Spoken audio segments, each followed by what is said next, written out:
IPS flooring অর্থাৎ Indian pattern stone flooring অনেক আগে থেকে শুরু করে এখনও বিভিন্ন কনস্ট্রাকশনে বানানো হয়। মাল্টিস্টোর বিল্ডিংয়ের ফ্লোরে, বেসমেন্টে ও রেসিডেন্সিয়াল ঘরবাড়িতে যেখানে আমরা টাইলস ব্যবহার করি না, অধিকাংশ ক্ষেত্রেই সেখানে ব্যবহার করা হয় এই ফ্লোরিং সিস্টেম। অনেকেই আমরা ঘরের মেঝেতে নেট সিমেন্ট করে থাকি এবং কিছুদিন পর মেঝেতে হেয়ার ক্র্যাক আসা শুরু হয়।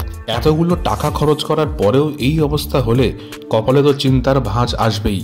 এই ক্র্যাক যাতে না আসে সেই বিষয়কে গুরুত্ব দিয়েই এই আইপিএস ফ্লোরিং করা হয়। আইপিএস ফ্লোরিংয়ের নিয়ম বা স্টেপগুলি আলোচনা করা যাক। 6 mm পুরু ও 25 mm বা 1 ইঞ্চি চওড়া কাঁচের স্ট্রিপ নিয়ে একটা মেঝেকে বেশ কয়েকটা ভাগে প্রথমে ভাগ করে নেওয়া হয়। প্রত্যেকটা ভাগের দৈর্ঘ্য ও প্রস্থ 2 মিটার বা 6 ফিটের মধ্যে হয়ে থাকে।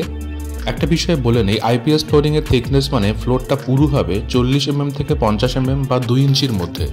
এখানে সাইডে বেসমেন্টে আইপিএস ফ্লোরিং চলছে। ফ্লোরিং করার জন্য প্রথমে কনক্রিটের একটা লেয়ার বানানো হয়, যার রেশিও থাকে 1 ভাগ সিমেন্ট, 2 ভাগ বালি ও 4 ভাগ পাথর।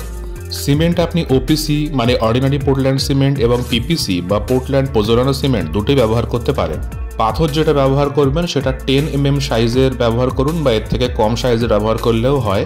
এতে আপনার কনক্রিট অনেক বেশি কম্প্যাক্টেড থাকবে।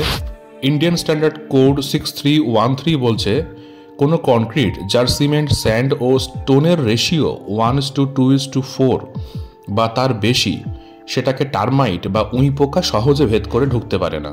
অর্থাৎ এর থেকে কম রেশিও হলে সহজে ঢুকে আপনার মেঝেকে নিজের থেকে ক্ষতি করে দিতে পারে উই পোকা। সুতরাং আপনারা অবশ্যই সিমেন্ট, স্যান্ড ও স্টোনের রেশিওতে ভুল করবেন না।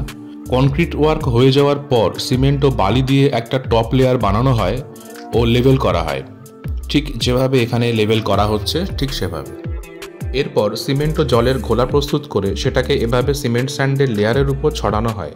ঘোলাটা একটু থিতিয়ে গেলে এবার কর্নিক দিয়ে ধীরে ধীরে পলিশড ফর্মে ফ্লোরকে আনা হয়।